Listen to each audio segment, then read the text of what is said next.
Olá a todos, sejam bem-vindos aí à minha apresentação sobre DMRI.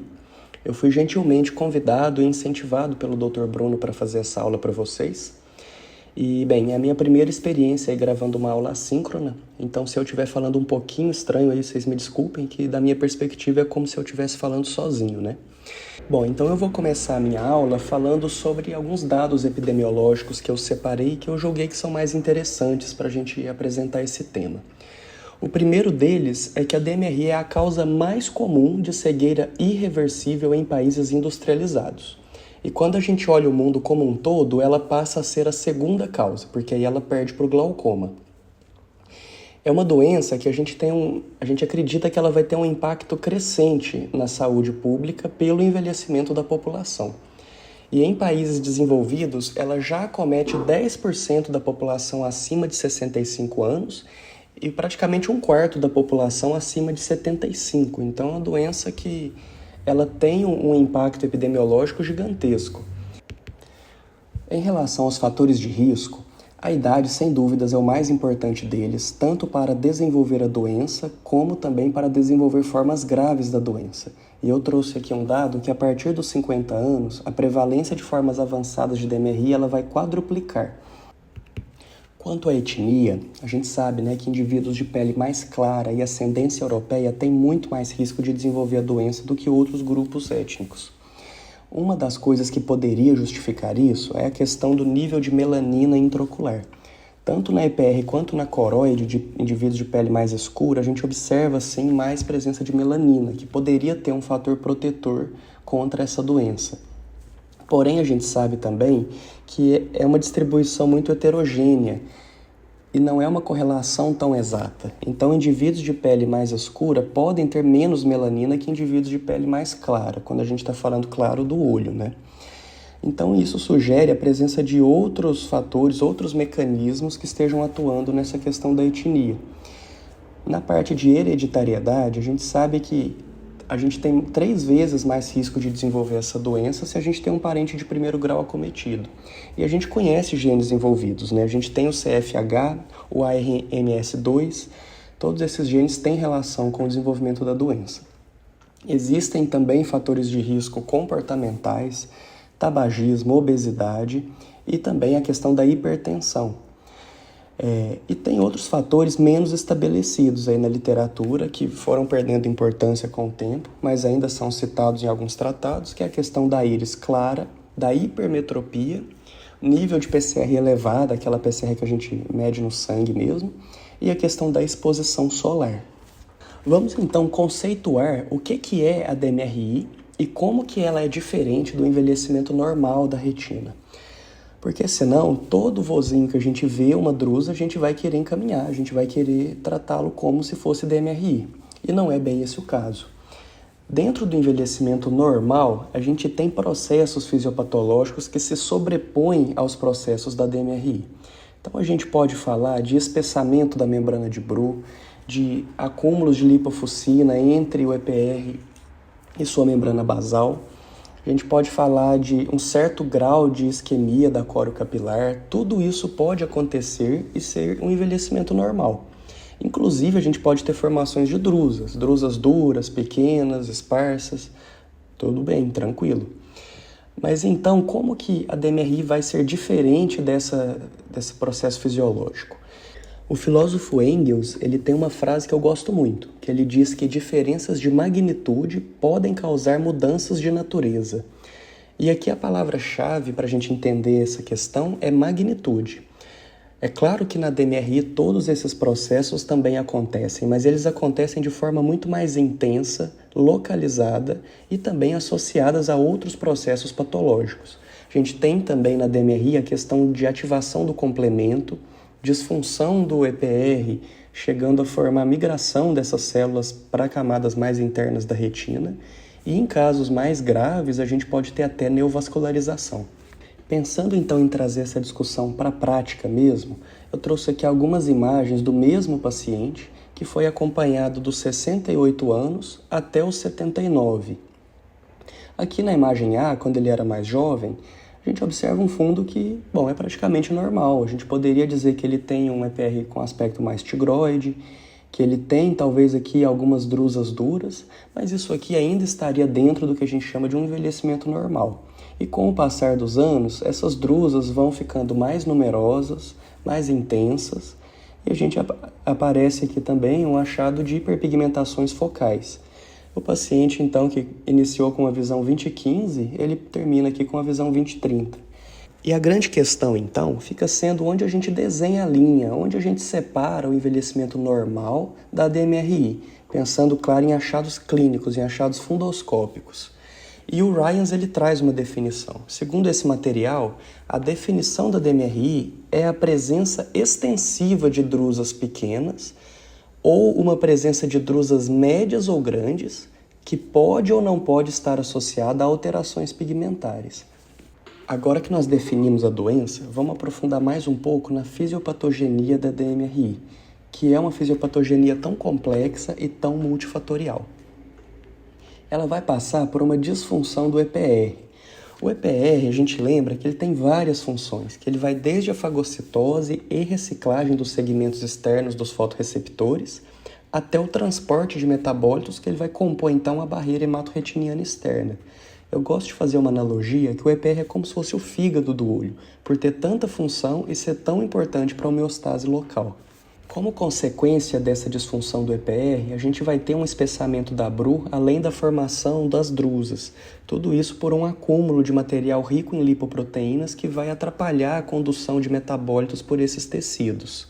Somado a isso, a gente vai ter também uma disfunção mitocondrial que vai resultar na formação de espécies reativas de oxigênio e consequente dano oxidativo a esses tecidos e, consequentemente ainda, a gente vai ter uma ativação do complemento. Nós temos até um envolvimento da coroide nessa fisiopatogenia, uma vez que essa coroide ela vai ficar mais isquêmica, com perda de capilares e infiltração de mastócitos. Toda essa fisiopatogenia ela acaba sendo então uma grande revisão das aulinhas de patologia lá da faculdade, que a gente vai lembrar de vários mecanismos de lesão e de dano tecidual. A gente pode então falar de inflamação, de isquemia, de dano oxidativo, de degeneração e até mesmo de depósito. A gente tem tudo isso sobreposto acontecendo. E o grande resultado vão ser os achados fundoscópicos, além do dano funcional que são característicos da doença. E já que nós falamos então desses achados fundoscópicos, vamos ver então como que a gente vai classificar essa doença. A gente tem aqui inicialmente um paciente que não tem DMRI. E a gente avança um pouquinho e a gente passa para a DMRI inicial. A DMRI inicial é aquela que é caracterizada pela presença de drusas médias ou extensas drusas pequenas, sem alterações de pigmentação. A gente vai ter então a DMRI intermediária, que ela vai ser classificada pela presença de drusas grandes, coalescentes ou em alterações de pigmentação. Qualquer um desses dois já classificaria como intermediária. À medida que a gente avança aqui nesse sentido, a gente vai ter um risco progressivo de desenvolver formas mais avançadas da doença. E falando então nessas formas avançadas, a gente tem a classificação da DMRI avançada, que pode ser uma DMRI neovascular, ou então a atrofia geográfica, que seria uma forma de DMRI avançada, porém seca, sem neovascularização. Um dado interessante que o Ryans traz para a gente é que os parâmetros clínicos que descrevem as drusas, eles são importantes preditores para o avanço de formas graves da doença. O que isso quer dizer? Então, o tamanho das drusas, e se essas drusas têm aspecto mole, coalescente, isso prediz para a gente que esse paciente tem mais risco de desenvolver formas graves.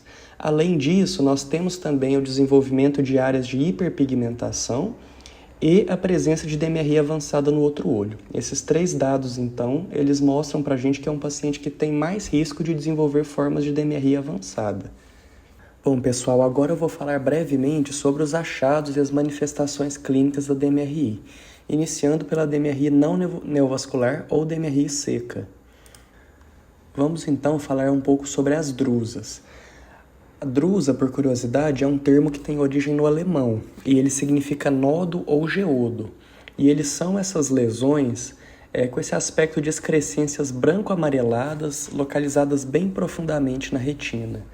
Isso é o achado mais precoce e é o achado definidor da DMRI, e histologicamente ele está aqui localizado entre o EPR e a membrana de Bru. E quanto à composição dessas drusas, a gente vai ter então uma composição predominantemente de lipídios, e aqui especialmente a gente vai ter colesterol esterificado e fosfatidilcolina.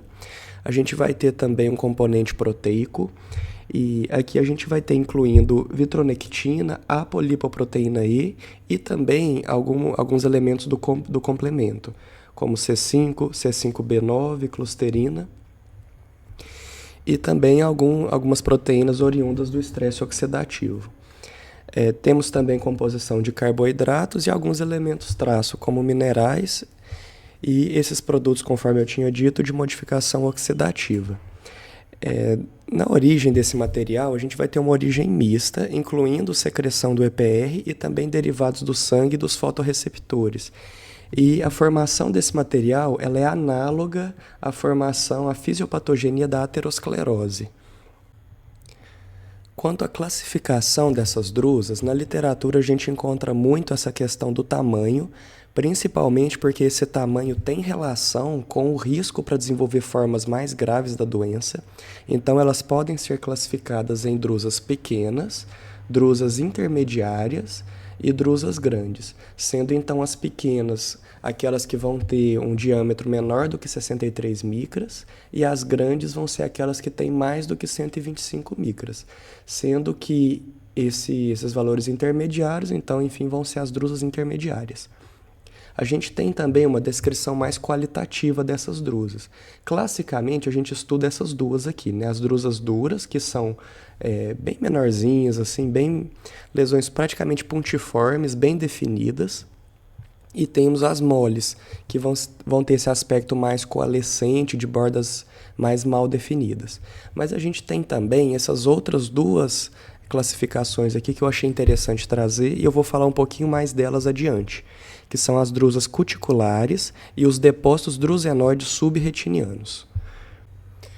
Uma dica prática aí para o nosso dia a dia que ajuda a classificar essas drusas por tamanho é a gente comparar elas com o diâmetro da veia central da retina. Por quê?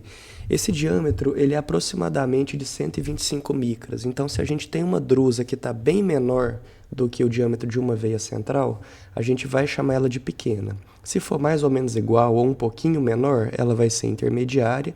E se ela for maior, a gente vai chamar ela de grande. É uma dica prática, claro que não é exato, mas ajuda. Eu separei então dois subtipos especiais aí dentro do espectro da DMRI para comentar. O primeiro deles são as drusas cuticulares, e esse padrão aqui ele vai ser bem característico de pacientes mais jovens, ele predomina em mulheres e tem um forte componente genético. Elas têm essa distribuição mais temporal, e na anjo elas vão ter um achado característico de céu estrelado, com uma intensa hiperfluorescência pontilhada nas fases iniciais do exame. E no OCT, esse padrão de drusas também tem um achado característico, que é esse padrão em dente de serra, que são essas elevações mais triangulares.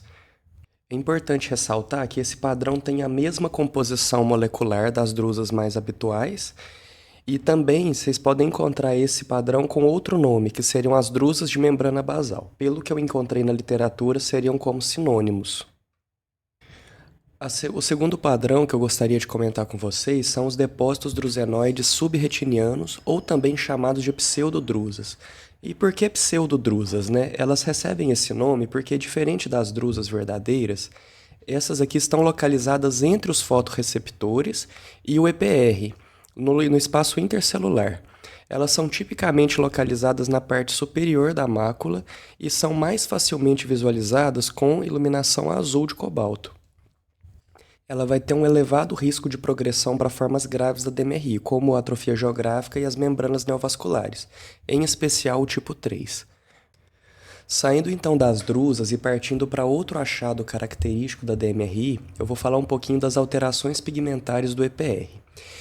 Nesta parte aqui, vamos falar um pouco então da hiperpigmentação focal, que também pode receber o nome de mobilização de pigmento. Elas vão indicar um risco elevado de desenvolver drusas moles e atrofia geográfica. O mecanismo de formação dessa lesão aqui é a migração do EPR para camadas mais internas da retina, em resposta a algum estímulo de sofrimento dessa camada. E temos também as atrofias não geográficas, que elas indicam áreas de sofrimento do EPR caracterizadas por região de afinamento ou de hipopigmentação, mas que ainda não formam a atrofia geográfica propriamente dita. E falando então na atrofia geográfica, a gente tem aqui, infelizmente, a forma mais grave da DMRI seca. Ela caracteriza então uma DMRI avançada, não neovascular, que vai se manifestar no fundo como uma lesão atrófica bem delimitada, que vai ter um aspecto petaloide e a cor pode ser rósea ou amarelada, a depender do paciente. Ela permite a visualização ao fundo dos vasos da coroide e vai resultar, infelizmente, numa baixa visual muito grave e irreversível. No alto, essa lesão vai se manifestar então como uma lesão hipoautofluorescente que vai ter uma borda hiperfluorescente. Por que isso acontece? O centro da lesão, a gente já não tem mais o EPR e, consequentemente, não temos mais lipofuscina. E temos, então, uma zona de transição que vai ser marcada por um sofrimento do EPR, que vai aparecer, então, hiperautofluorescente. Aqui na anjo, a gente vai ter uma lesão hiperfluorescente precoce, que vai ser pelo mecanismo de hiperfluorescência em janela. E no OCT, a gente vai observar então um afinamento ou mesmo ausência da retina externa, inclusive do EPR formando essa imagem aqui em cascata ou reforço positivo. Vamos agora então falar de outra face da DMRI, que é a DMRI neovascular ou DMRI úmida. Essa condição, então, ela vai ser caracterizada pela neovascularização. E a DMRI úmida, ela tem um dado interessante que ela corresponde de 10 a 15% dos casos de DMRI, porém corresponde a 80% das cegueiras. Então é uma forma muito mais grave da DMRI. Clinicamente, ela vai cursar com piora aguda da acuidade visual, que pode estar associada também às metamorfopsias, e daí a importância do paciente utilizar aquela tela de Amsler para fazer os testes em casa. O principal mecanismo para a formação dessas neovascularizações vai ser a isquemia na coreo-capilar associada a fragilidades na membrana de Bru, que vai ter uma consequente elevação dos níveis de VEGF no olho e consequente formação das neovascularizações, né? Além disso, ela também pode ocorrer secundariamente. Então, a gente tem essa neovascularização primária, clássica da DMRI, mas ela também pode ocorrer secundariamente a outros processos, como a proliferação angiomatosa de retina ou a vasculopatia coroidal polipoidal, que também são doenças dentro do espectro da DMRI. Eu trouxe então algumas imagens para a gente exemplificar essas lesões que caracterizariam a neovascularização na DMRI. A primeira imagem, a gente tem aqui uma lesão mal definida, acinzentada ou esverdeada, como vocês queiram, e em volta dela a gente tem aqui alguns exudatos duros. Isso aqui marca para a gente a presença de uma membrana neovascular. Na imagem B, a gente já vê uma fase mais tardia que a gente tem depósitos de lípides aqui, formando essas lesões mais cicatriciais amareladas. Na C, a gente tem aqui uma hemorragia propriamente dita, que aqui seria intra- e subretiniana. E na imagem D, a gente tem um estágio mais final, mais cicatrizado, que é a cicatriz disciforme. Aqui, tipicamente, a gente não tem mais ação do VEGF, a gente não teria mais benefício em utilizar o anti-VEGF. Porém, a cicatriz que ficou, ela traz o dano visual permanente para o paciente, né? É isso que a gente quer evitar. A neovascularização de coroide, ela vai ser posteriormente classificada em tipos, isso dependendo de como ela vai se manifestar nos exames complementares. O primeiro tipo que eu vou falar aqui é a neovascularização coroidiana oculta.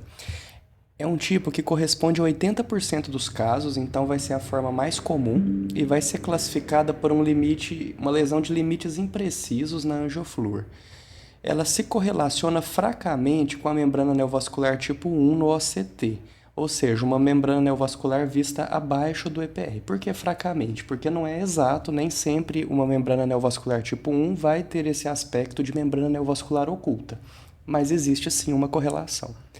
E lembrando também que um DEP seroso associado a um ponto quente ou um hotspot na angioflúor também caracteriza para a gente uma membrana neovascular oculta.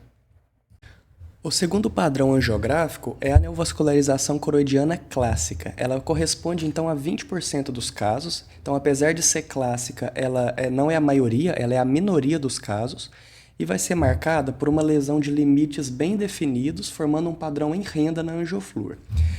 Essa lesão ela vai ter um início bem precoce e ela vai aumentando de intensidade ao longo do exame e vai extravasar seus limites nas fases mais tardias. No OCT, a gente tem uma correspondência não exata com a membrana neovascular do tipo 2, que é aquela que está acima do EPR, porém abaixo da retina. E por que ela tem esse padrão em renda, né? Eu trouxe aqui para vocês, então, uma imagem de uma renda. Eu ficava me perguntando nos livros o que é esse padrão em renda, né? E se a gente analisar bem, ela parece muito mesmo. A gente vê aqui uma imagem de uma renda, comparando com o formato da lesão, e essa característica dos ângulos dela um pouquinho mais obtusos, mais arredondados, é bem parecido mesmo. Nós temos também um terceiro tipo, que seria a proliferação angiomatosa de retina, que corresponde à membrana neovascular tipo 3, que foi descrita mais tardiamente na literatura. É uma variação da DMRI neovascular que o maior componente do complexo neovascular está localizado na retina, ou seja, a neovascularização começa na retina e vai para a coroide, bem diferente dos outros tipos que a gente mencionou anteriormente.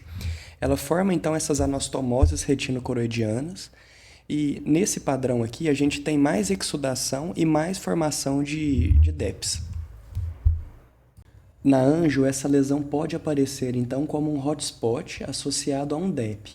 E um dado interessante, para a gente diferenciar da membrana neovascular oculta, é que o hotspot aqui ele aparece na crista do DEP e não na borda, como é o caso da membrana neovascular oculta.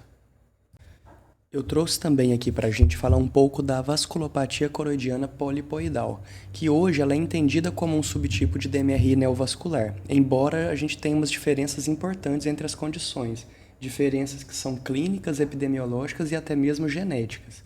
Aqui o grupo epidemiológico mais acometido são de negros e asiáticos, diferente de caucasianos no caso da DMRI neovascular tradicional. É uma manifestação que tipicamente não vem associada a drusas no fundo do olho e está associada à PAC coroide.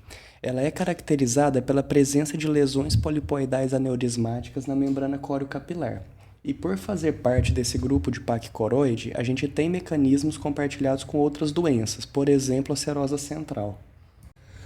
Como a gente está falando então de uma doença da coroide, aqui a indocianina verde ela é essencial para o diagnóstico, para a gente ver esse hotspot e deixar ele bem caracterizado. E a gente vai pensar nessa condição quando a gente tiver um paciente que está apresentando hemorragia e exudação no contexto de DMRI, porém na ausência de drusas. Os descolamentos do EPR, abreviados como DEPs, eles são também um achado característico da DMRI e eles são caracterizados por, então, uma separação do EPR e da membrana de Bruch subjacente. E no contexto da DMRI, eles podem aparecer de 4 formas distintas. O DEP seroso, então, ele vai ocorrer quando esse material exudativo ele preenche esse espaço entre a Bruch e o EPR, e ele vai estar associado a uma membrana neovascular oculta em até 90% dos pacientes. O DEP fibrovascular é quando esse espaço é ocupado por uma membrana neovascular propriamente dito. Isso forma um DEP e vai caracterizar para a gente, então, uma membrana neovascular tipo 1. O DEP drusenoide, então, vai ocorrer quando a gente tem uma confluência de várias drusas moles. E, por fim, o DEP hemorrágico ele vai estar sempre associado ou a uma membrana neovascular oculta ou a uma vasculopatia coroidal polipoidal. Esse último diagnóstico em especial tem que ser pensado se nenhuma drusa for presente no exame. Um outro dado interessante é que a presença de DEPs grandes e altos vão ser um fator de risco para a rotura do EPR após o anti-VEGF. Mas isso não chega a ser uma contraindicação. É mais uma questão da gente ficar atento e orientar o paciente. E para finalizar, vamos falar então sobre o tratamento e o segmento desses pacientes. E aqui eu separei os pacientes no grupo de DMRI seca e DMRI úmida, por serem grupos tão distintos. Dentro do grupo da DMRI seca, infelizmente a gente não tem ainda um tratamento que interrompa a progressão dessa doença. Os estudos mostram que a mudança no estilo de vida, incluindo cessação do tabagismo e perda de peso, são medidas que podem atrasar um pouquinho a evolução da doença E também tem a questão da suplementação vitamínica que eu vou falar um pouquinho mais adiante. A gente também pode fornecer e orientar o paciente a utilizar a grade de Amsler. A gente pode orientar ele a deixá-la na geladeira, por exemplo, um local que ele possa ver ela todo dia. Fazer um teste monocular, então ele vai tampar um olho, depois tampar o outro, para a gente monitorar sinais precoces de progressão e conversão para DMRI neovascular. O paciente, então, tem que ser orientado quanto à natureza progressiva dessa doença, em especial para sinais de piora aguda do quadro, e também ele pode ser encaminhado ao setor de visão subnormal para que sejam aplicadas algumas medidas de reabilitação visual e ganho de função no dia a dia. E aprofundando um pouco mais no tema suplementação, o estudo que trouxe todas essas informações para a gente, então, é o AREDS, que depois teve uma segunda edição, que é o AREDS 2. E o AREDS ele traz para a gente uma classificação da DMRI, e aqui eu trago novamente aquele slide do início da aula para a gente debater um pouco mais sobre esse tema de quem a gente vai iniciar a suplementação. O AREDS ele traz que ele divide a DMRI em 4 categorias, sendo a categoria 1 sem DMRI, que seria aqueles pacientes que ou não têm nada, que não apresentam nenhum achado no fundo, ou que têm drusas esparsas, drusas pequenas, duras, que não tem para a gente um significado a ponto de dar para ele um diagnóstico de DMRI. Na categoria 2, a gente teria os pacientes com DMRI inicial, que seriam classificados, ou melhor, definidos por apresentarem drusas intermediárias ou alterações pigmentares mínimas praticamente ausentes. Na categoria 3, a gente já tem a DMRI intermediária, que é categorizada pela presença de drusas grandes em pelo menos um dos olhos, ou drusas intermediárias em ambos os olhos com presença de alterações pigmentares significativas. E, claro, a gente tem a categoria de DMRI avançada, que seria a categoria 4, em que a gente tem a forma úmida, que seria a presença de neovascularização, e a forma seca, que seria a atrofia geográfica cometendo a região foveal de um dos olhos. E qual paciente, então, vai ser candidato para a suplementação segundo o estudo AREDS? Seriam pacientes do grupo 3 em diante, ou seja, pacientes com DMRI intermediária e pacientes com DMRI avançada em um dos olhos. Aqui a gente tem uma observação que a DMRI avançada nos 2 olhos não seria uma indicação para suplementação pelo estudo. Por quê? Porque esses pacientes já seria tarde, já seria muito tarde para a gente ter um benefício com essa intervenção. Então, quem vai receber suplementação? DMRI categoria 3 ou categoria 4 em um dos olhos. Esta classificação do AREDS em categorias, apesar de ser útil no contexto de pesquisa, não teve uma adoção prática tão ampla por apresentar algumas limitações. E daí surgiu a necessidade de uma escala mais simplificada para ser usada no consultório mesmo, de frente a frente com o paciente. Então surgiu a AREDS Simplified Severity Scale, que é uma escala que funciona com base em pontuação. E como então que essa escala vai funcionar? Ela tem o objetivo de estimar o risco de progressão da DMRI em 5 anos, então ela dá um dado quantitativo para a gente. Cada olho ele pode receber até 2 pontos, e vão ser 2 critérios avaliados. O primeiro deles é a presença ou não de drusas grandes, ou seja, maior ou igual a 125 micra, e cada olho que tiver uma drusa grande ele vai receber 1 ponto. O segundo critério é a presença de alterações pigmentares, que seriam, por exemplo, aquelas hiperpigmentações focais ou mobilizações de pigmento. Cada olho que apresentar esse achado vai receber também 1 ponto. Cada olho pode receber, então, até 2 pontos, e a somatória dos pontos vai poder dar um resultado para a gente que vai de 0 a 4. Um outro dado também é que se a DMRI for avançada em um dos olhos, o olho contralateral automaticamente já recebe também 2 pontos, independente dos achados que ele apresenta.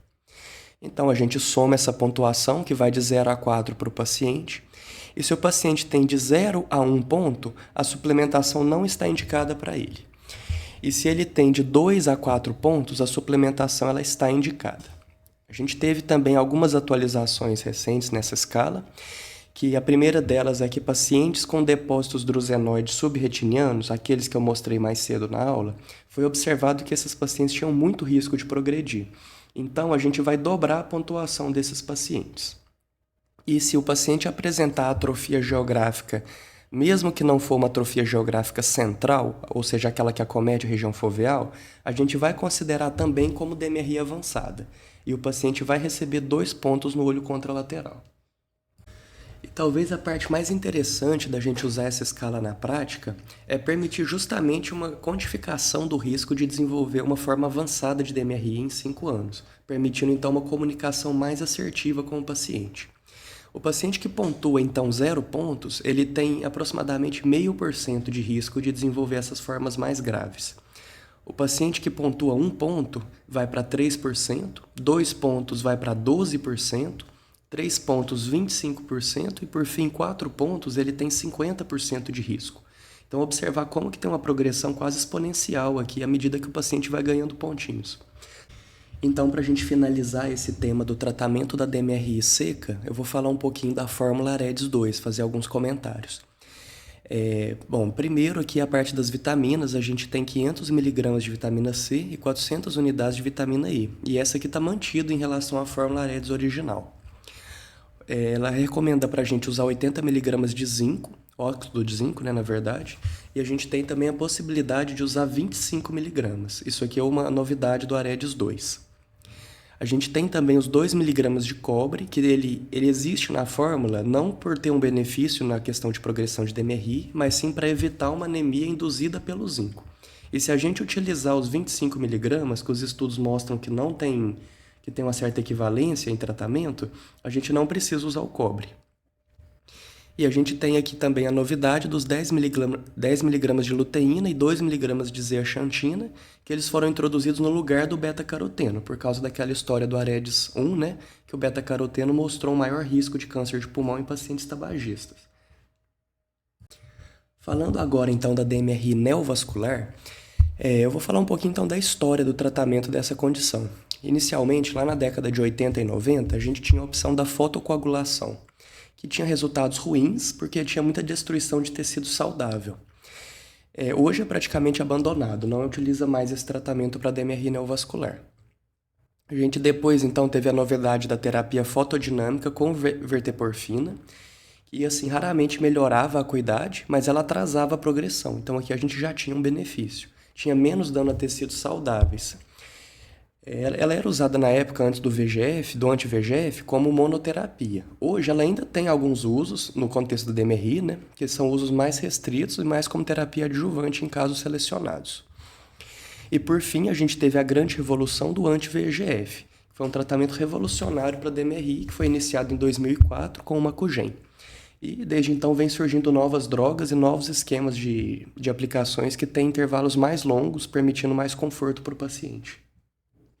Quanto aos esquemas de aplicação do anti-VEGF, são esquemas que vieram originalmente dos estudos que foram adaptados então à prática clínica. A gente tem um esquema mais simples, que seria o mensal fixo, que o paciente vai receber uma injeção a cada 4 semanas indefinidamente, que obviamente é um esquema que tem vários problemas por não individualizar o tratamento e tornar ele é mais oneroso, né, para o sistema de saúde, porque em teoria seria possível utilizar menos. A gente tem então o Prorenata, que vem do latim, que significa conforme o necessário, que é abreviado como PRN. O paciente então vai ser submetido a 3 injeções, que seria a loading dose, né, para fazer uma indução, e após o acompanhamento mensal, e um acompanhamento mensal com o OCT, e a injeção vai ser feita se houver fluido, nova hemorragia ou perda visual.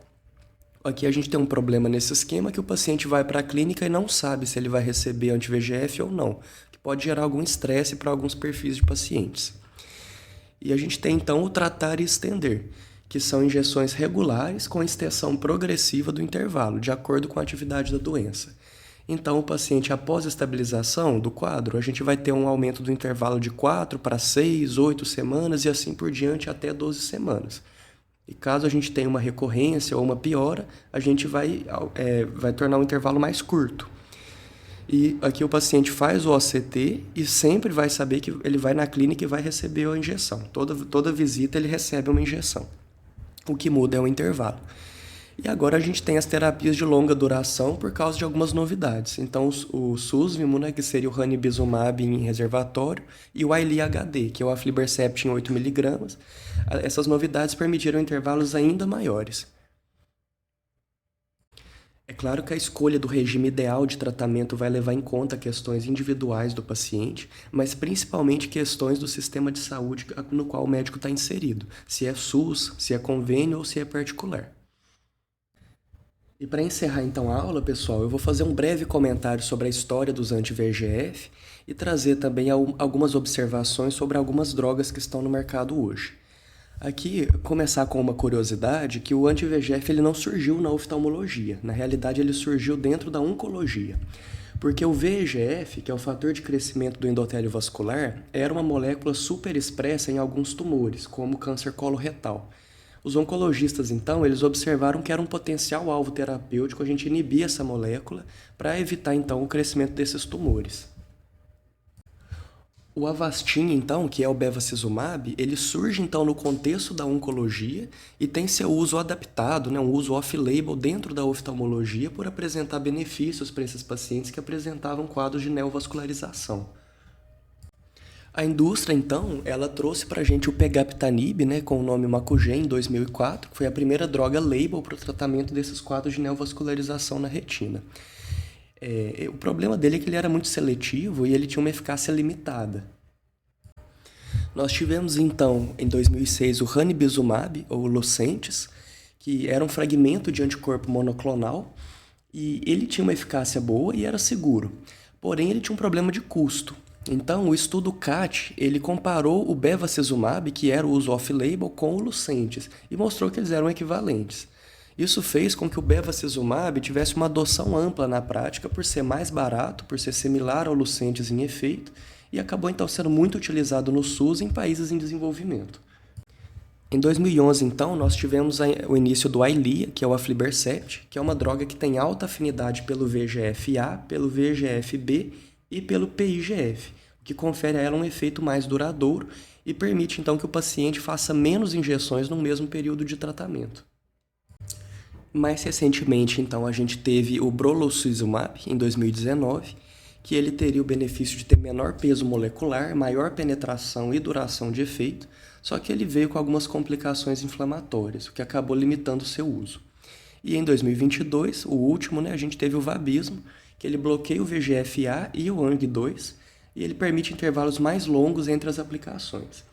Na prática, o que é mais usado no Brasil é o Avastin, porque por ter essa questão do custo, isso importa muito para os convênios, para o SUS. E o Eylea também ele tem uma adoção em alguns convênios que oferecem um tratamento mais caro.